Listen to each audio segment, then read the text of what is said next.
Hello, beautiful artists. It's Becky here, and I'm here with my first art journal video for quite a long time. So I know that some of my original subscribers will remember I used to be quite into my mixed media art journaling back in the day, but I'm back. So here I am. Now everything I'm using is coming from the last month Grabie box subscription, and it was the vintage carnival theme, and I wanted to do some art journaling with some motivational quotes, starting with a 4-page spread for this one because I want to put a window in it, kind of like you open the carnival and you can see inside, and there's another bonus quote. So I'm using my Moleskine watercolor journal here. It was one of my favorites to use back in the day, and I found one sitting on my shelf after thinking, oh, I'd really like to get back into some art journaling, and then thinking I'll need to go out, buy a journal, and there was this guy sitting on my shelf, completely unopened and ready to go. So I don't know when past Becky did that, but I appreciate her. What I've done here is I've taken 5 pieces of the designer papers and I have torn them up to make a collage. I'm using my bone folder to go down the middle to keep the seam nice and scored, and I have used matte Mod Podge to adhere it all down, top and bottom.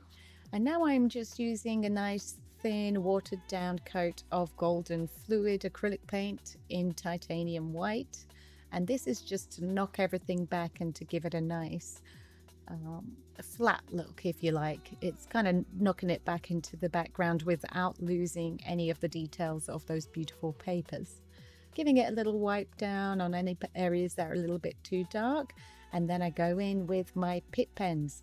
I love these pens. I still have my nice small ones, but I do also have now the set of the double-ended bigger ones that they brought out with the big brush nib and the double end. So just going around the edge, and if you're quick, because it's a nice slick surface, you can smudge. So on the slick surfaces you can smudge quite nicely with those pens and get that vignette. The twine also came in the box, so I'm just jabbing a hole into this, and this is where I'm starting on the second side as well, because as you see, when I poke it through to the other side, I can then cover it up with the design that I'm going to go for on the first page. So this is the hardest part of this whole design, is trying to get the twine to go through a hole that is nice and small. But there we go, that's going to be my tightrope. And to stick it down without tying any knots, I use a bit of double-sided tape and then cover it with a bit of washi tape, knowing that this is then going to be completely stuck down because I'm going to add additional layers of paper on top of the string as well. So it should be fairly secure. Now I'm taking some of those nice pieces that you can use to build a curtain and marking out where I want to cut out my aperture, and then going in with a nice Stanley knife and a cutting board underneath. Metal ruler, of course, so that you don't take chunks of it out.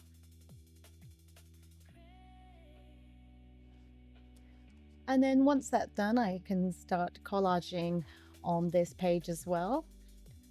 And I'm going for some of the more tissue papers. I forget what they're called. Gosh, this style of paper has got a particular name. I want to say mulberry paper. It's mulberry paper, is it? It has a name. Anyway, I forget. So I want to keep the circus tent up there because it will cover up some of the black washi tape. I probably should use a lighter color, but it's okay. It disappears in the end. And I took out the clown and decided I wouldn't be using him after all, but I tore around him so that I can use him for something else if I want to in the future. Another tip for tearing this paper is if you use a wet brush to draw with some water, then it tears really nicely. Now I'm drawing down some lines. I think they were about an inch apart, because obviously it's not going to be a circus if I don't do the red stripes. So going in with some more Pitt pens.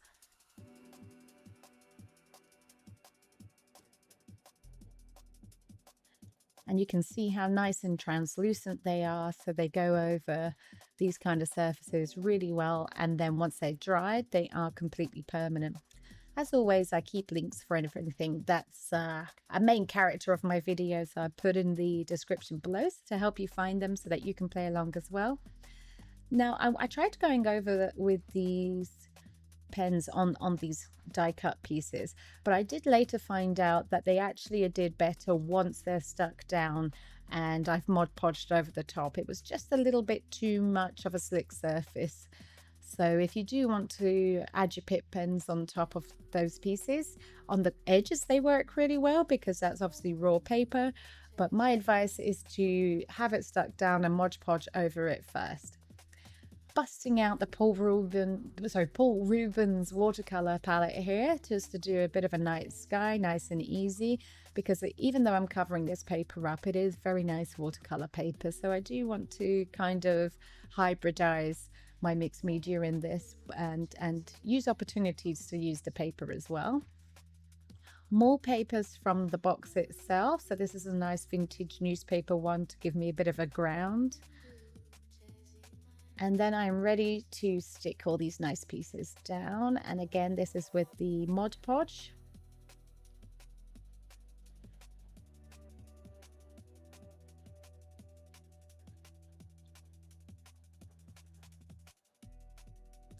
And it takes a second or two to grab, so keep your pressure down. Adding my star up in the sky up there, it does cover up that circus tent quite a bit, but I can still see it's there.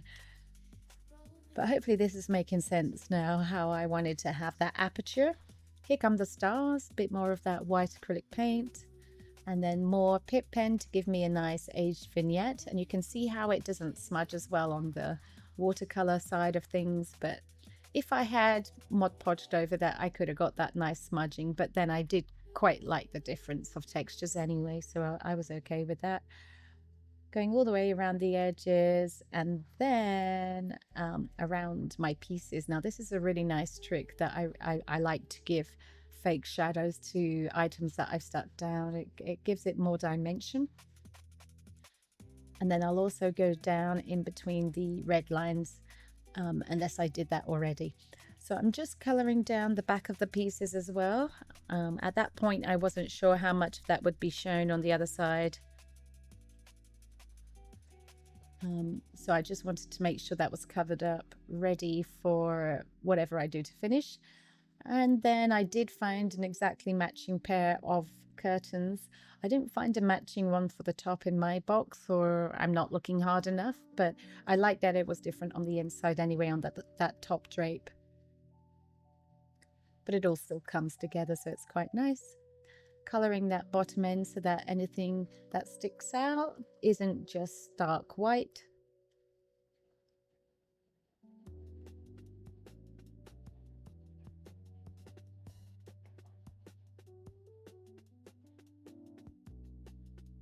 And then these are some more die cut pieces that I'm getting ready to stick down at the back there as well.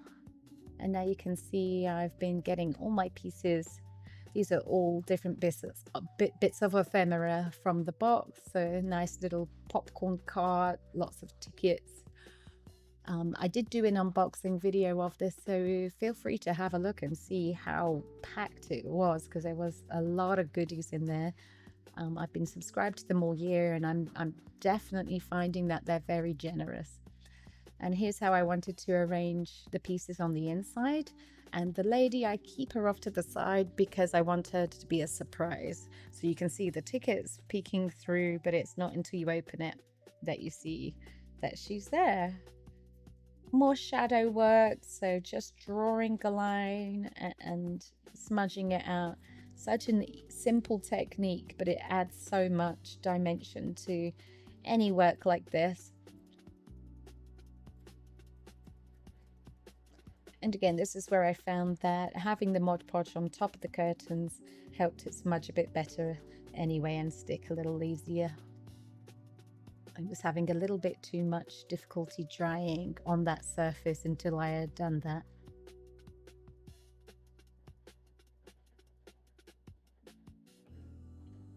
And then I printed out some quotes. I typed these out myself and tried out some different font sizes, not to waste the paper too much, but I wasn't quite sure which size would fit, but I went with this one. So I'm cutting them wonky on purpose.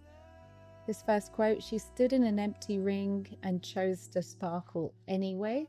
I thought that would be a nice intro to my inspirational art journal, which I hope it will be.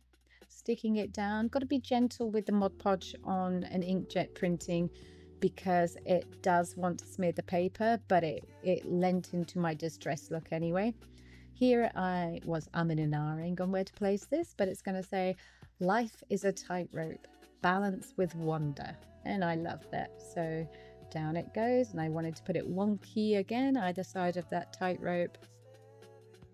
And as you can see, on their own, they're looking a little bit too stark white. So I need to do something about that. And now it's dry. I go around again. What a surprise. There she goes with the pit pens. Definitely the, I think it's the sepia is going to be probably my most used color. So if you only treat yourself to one to try them out, treat yourself to the sepia. It has a fine nib and a brush nib if you get the dual ended, or one of these small ones here. These are the small ones, they have a fine brush nib. So I'm just adding some more colors on top just to kind of knock those back, giving that vintage goldy brassy look.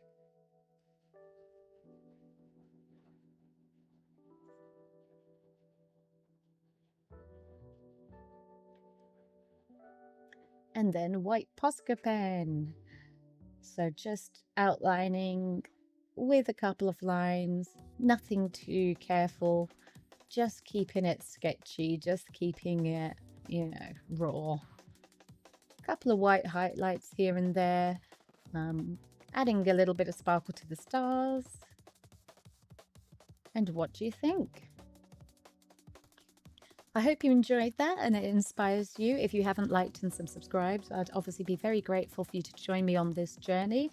I'm hoping to fill this up, trying to get one of these art journal videos out to you each month. Have a lovely day and see you soon.